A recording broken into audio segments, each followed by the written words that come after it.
ಜ್ಞಾನಾಕಾಂಕ್ಷಿಗಳೇ ನಿಮಗಾಗಿ ಒಂದು ಸಾಮಾನ್ಯ ಜ್ಞಾನ ಸಂಚಿಕೆ ತರಬೇಕು ಅಂತ ಭಾಳ ಅಪೇಕ್ಷೆ ಮಾಡಿಕೊಂಡಿದ್ದೆ. ತರ್ತಾ ಇದ್ದೀನಿ. ಇವನ ಕಡೆ ಸೇವ್ ಮಾಡಿ ಇಟ್ಕೊಳ್ಳಿ, ಉಪಯೋಗ ಬರುತ್ತೆ.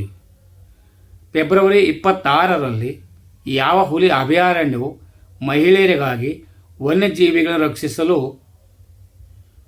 ವನ್ಜೀವಿ ದೀದಿ ಉಪಕ್ರಮವನ್ನು ಪ್ರಾರಂಭಿಸಿತು?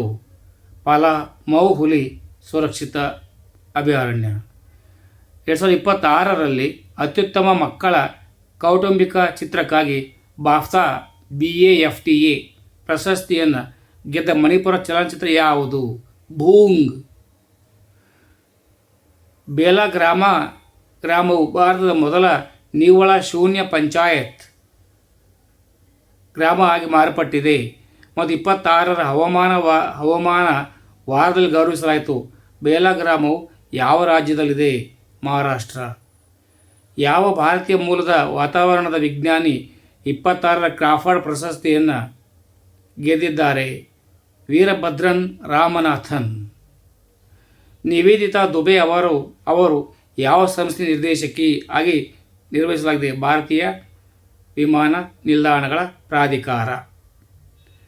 2027ರ ಕೇಂದ್ರ ಬಜೆಟ್ನಲ್ಲಿ ಉಲ್ಲೇಖಿಸಲಾದ ಕಿತ್ತಳೆ ಆರ್ಥಿಕತೆ ಯಾವುದಕ್ಕೆ ಸಂಬಂಧಿಸಿದೆ?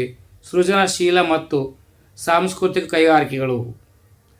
ಭಾರತದಲ್ಲಿ ಯಾವ ರಾಜ್ಯವು ತನ್ನದೇ ಆದ ಪಕ್ಷಿ ಅಟ್ಲಾಸ್ ಪಡೆದ 2ನೇ ರಾಜ್ಯವಾಗಿದೆ? ಗೋವಾ. 1ನೇ ರಾಜ್ಯ ಕೇರಳ. ಅಂತಾರಾಷ್ಟ್ರೀಯ ವಿದ್ಯಾರ್ಥಿಗಳಿಗೆ ವಿಶ್ವದ ಅತ್ಯಂತ ಕೈಗೆಟಕುವ ನಗರವಾಗಿ ಯಾವ ನಗರವನ್ನು ಶ್ರೇಣೀಕರಿಸಲಾಗಿದೆ? ದೆಹಲಿ. ಇತ್ತೀಚೆಗೆ ಕೇಂದ್ರ ಸಚಿವ ಸಂಪುಟವು ಕೇರಳ ಹೆಸರನ್ನು ಕೇರಳಂ ಎಂದು ಬದಲಾಯಿಸಲು ಅನುಮೋದನೆ ನೀಡಿದೆ. ಕೇರಳ ವಿಧಾನಸಭೆಯ ಈ ನಿರ್ಣಯವನ್ನು ಯಾವ ವರ್ಷದಲ್ಲಿ ಅಂಗೀಕರಿಸಿತು? 2024. ಪೂರ್ವ ಸಿಕ್ಕಿಂನ ಉತ್ತರದ ಪ್ರದೇಶಗಳಲ್ಲಿ ಭಾರೀ ಹಿಮಪಾತದಿಂದಾಗಿ ಸಿಲುಕಿರುವ ಪ್ರವಾಸಿಗರನ್ನು ರಕ್ಷಿಸಲು ಭಾರತೀಯ ಸೇನೆಯು ಯಾವ ಕಾರ್ಯಾಚರಣೆ ಪ್ರಾರಂಭಿಸಿತು? ಆಪರೇಷನ್ ಹಿಮವೃತ್. ಭಾರತೀಯ ಸಂವಿಧಾನದ ಯಾವ ವಿಧಿಯು ಚುನಾವಣಾ ಆಯೋಗಕ್ಕೆ ಮತದಾರರ ಪಟ್ಟಿ ಮತ್ತು ಚುನಾವಣಾ ನಿರ್ವಹಣಾ ಕಾರ್ಯವಿಧಾನಗಳ ಮೇಲೆ ಸಮಗ್ರ ಅಧಿಕಾರ ಒದಗಿಸುತ್ತದೆ? 324ನೇ ವಿಧಿ. ರಾಜಾಜಿ ರಾಷ್ಟ್ರೀಯ ಉದ್ಯಾನವನವು ಹಿಮಾಲಯದ ತಪ್ಪಲು ಮತ್ತು ಜೀವ ವೈವಿಧ್ಯಕ್ಕೆ ಹೆಸರುವಾಸಿಯಾದ ಭಾರತ ಯಾವ ರಾಜ್ಯದಲ್ಲಿದೆ? ಉತ್ತರಾಖಂಡ್. ಛತ್ರಪತಿ ಶಿವಾಜಿ ಮಹಾರಾಜ್ ಅಂತಾರಾಷ್ಟ್ರೀಯ ವಿಮಾನ ನಿಲ್ದಾಣವು ಏಷ್ಯಾ ಪೆಸಿಫಿಕ್ ಬೆಸ್ಟ್ ಡಿಪಾರ್ಚರ್ ಪ್ರಶಸ್ತಿಯನ್ನು ಯಾವ ರಾಜ್ಯದಲ್ಲಿದೆ? ಮಹಾರಾಷ್ಟ್ರ. ಯಾವುದು HIV ತಡೆಗಟ್ಟಲು ಲೆನ್ಸ್ಕೆಪಿವರ್ ಔಷಧವನ್ನು ಬಿಡುಗಡೆ ಮಾಡಿದ ವಿಶ್ವದ ಮೊದಲ ದೇಶ? ಜಿಂಬಾಬ್ವೆ. ಯಾರನ್ನು ವಿಶ್ವಸಂಸ್ಥೆ ರಸ್ತೆ ಸುರಕ್ಷತೆಗಾಗಿ ಜಾಗತಿಕ ಚಾಂಪಿಯನ್ ಎಂದು ಆಯ್ಕೆ ಮಾಡಿದೆ? ಸಚಿನ್ ತೆಂಡೂಲ್ಕರ್. ಯಾವ ರಾಜ್ಯದ 475 ವರ್ಷ ಹಳೆಯದಾದ ವಸಾಯಿ ಕೆಥೆಡ್ರಲ್ ಪರಂಪರೆ ಸಂರಕ್ಷಣೆ ಮತ್ತು ಪುನಃ ಸ್ಥಾಪನೆಗಾಗಿ ಯುನೆಸ್ಕೋ ಏಷ್ಯಾ ಪೆಸಿಫಿಕ್ ಪ್ರಶಸ್ತಿ 25ನೇ ಗೆದ್ದಿದೆ? ಮಹಾರಾಷ್ಟ್ರ. ಭಾರತದ 27ನೇ ಜನಗಣತಿ 1931 ನಂತರ ಮೊದಲ ಬಾರಿಗೆ ಯಾವ ಎಣಿಕೆಯನ್ನು ಒಳಗೊಂಡಿರುತ್ತದೆ? ಜಾತಿ ಎಣಿಕೆ. 2027ರ ವೇಳೆಗೆ ಉಕ್ರೇನಿನ EU ಪ್ರವೇಶಕ್ಕೆ ಬೆಂಬಲ ವ್ಯಕ್ತಪಡಿಸಿದ ಪ್ರಮುಖ ಯುರೋಪಿಯನ್ ನಾಯಕ ಯಾರು? Ursula von der Leyen. Reserve bank India 2ನೇ ಪ್ರಮುಖ ದತ್ತಾಂಶ ಕೇಂದ್ರ ಎಲ್ಲಿದೆ? ಒಡಿಶಾದ ಭುವನೇಶ್ವರ. ಯಾವುದು ಇತ್ತೀಚೆಗೆ ಬಿಡುಗಡೆಯಾದ ಗ್ಲೋಬಲ್ ರೆಸಿಡೆನ್ಸ್ ಇಂಡೆಕ್ಸ್ 26ರಲ್ಲಿ ಮೊದಲ ಸ್ಥಾನದಲ್ಲಿದೆ? ಗ್ರೀಸ್. ಯಾರು ಇಸ್ರೇಲ್ನ ಅತ್ಯುತ್ತಮ ಸಂಸದೀಯ ಗೌರವವಾದ speaker of the Knesset model ಅನ್ನು ಪಡೆದ ಮೊದಲನೇ ಜಾಗತಿಕ ನಾಯಕರಾಗಿದ್ದಾರೆ? ನರೇಂದ್ರ ಮೋದಿ.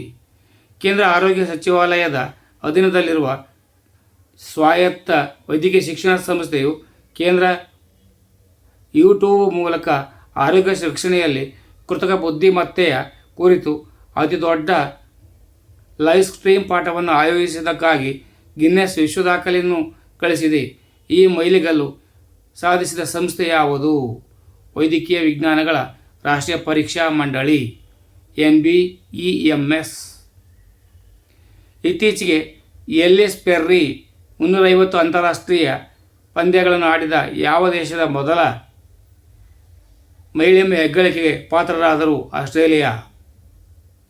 ಪೂರ್ವ ಸಿಕ್ಕಿಂನ ಉತ್ತರದ ಎತ್ತರ ಪ್ರದೇಶಗಳಲ್ಲಿ ಸಿಲುಕಿರುವ ಪ್ರವಾಸಿಗರನ್ನು ರಕ್ಷಿಸಲು ಭಾರತೀಯ ಸೇನೆ ಇತ್ತೀಚೆಗೆ ಯಾವ ಕಾರ್ಯಾಚರಣೆ ಪ್ರಾರಂಭಿಸಿತು? ಆಪರೇಷನ್ ಹಿಮವರತ್. ಸಮಗ್ರ ಮತ್ತು ಭವಿಷ್ಯವಾಣಿಯ ನಗರ ನೀತಿ ಚೌಕಟ್ಟನ್ನು ಔಪಚಾರಿಕವಾಗಿ ಅಳವಡಿಸಿಕೊಂಡ ಮೊದಲ ರಾಜ್ಯ ಯಾವುದು?